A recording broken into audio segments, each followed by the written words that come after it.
La fin d'étape arrive à grands pas et avec elle, son lot d'évaluations. Pour beaucoup d'élèves, cette période peut être stressante, mais pas de panique. Avec de bonnes stratégies d'apprentissage, tu peux mieux mémoriser la matière et te sentir plus préparé. Aujourd'hui, je te partage 5 stratégies simples et efficaces qui t'aideront à affronter tes examens avec plus de confiance. Stratégie numéro 1, analyse des questions.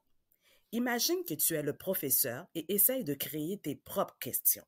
Par exemple, pour un cours d'histoire, quelle date ou événement pourrait tomber? Pose-toi des questions de connaissance comme qu'est-ce que la Révolution française? Ou des questions d'application comme pourquoi la Révolution française a-t-elle commencé? Plus tu réfléchis en profondeur, plus ton cerveau travaille activement. Un conseil, échange tes questions avec un camarade. Ça te permettra de pratiquer différemment et de mieux cerner les attentes du sujet. Stratégie numéro 2. Résumer efficacement. Faire un résumé est une excellente méthode, mais attention, il faut bien comprendre la matière avant d'écrire. Par exemple, pour une leçon de biologie, commence par bien identifier les concepts principaux comme les cellules ou les organites, puis détaille leurs fonctions. Utilise des mots simples pour reformuler. Prendre des notes en classe te facilite aussi le travail. La méthode Cornell, qui organise les informations en colonnes, est très pratique pour structurer tes idées. Stratégie numéro 3. Cartographie mentale. Pour les matières complexes comme la géographie ou la chimie, utilise une carte mentale. Par exemple, dessine un cercle central avec le thème écosystème, puis ajoute des branches comme faune, flore, climat et détaille chaque aspect avec des mots-clés ou des symboles.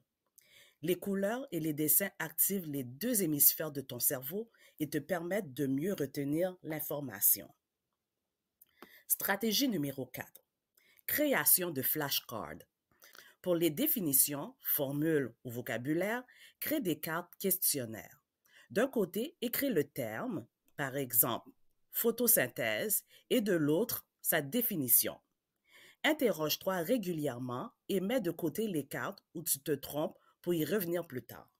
Astuce, utilise une application comme Quizlet pour avoir tes cartes partout avec toi-même, même sur ton téléphone. Stratégie numéro 5.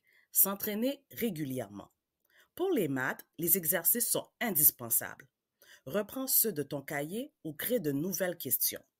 En langue, rédige des phrases avec le nouveau vocabulaire ou relis les textes pour travailler ta compréhension. Par exemple, en français, si tu veux t'améliorer en compréhension écrite, commence par lire le premier et le dernier paragraphe d'un texte pour en saisir l'idée générale. Ensuite, relis tout en détail pour approfondir.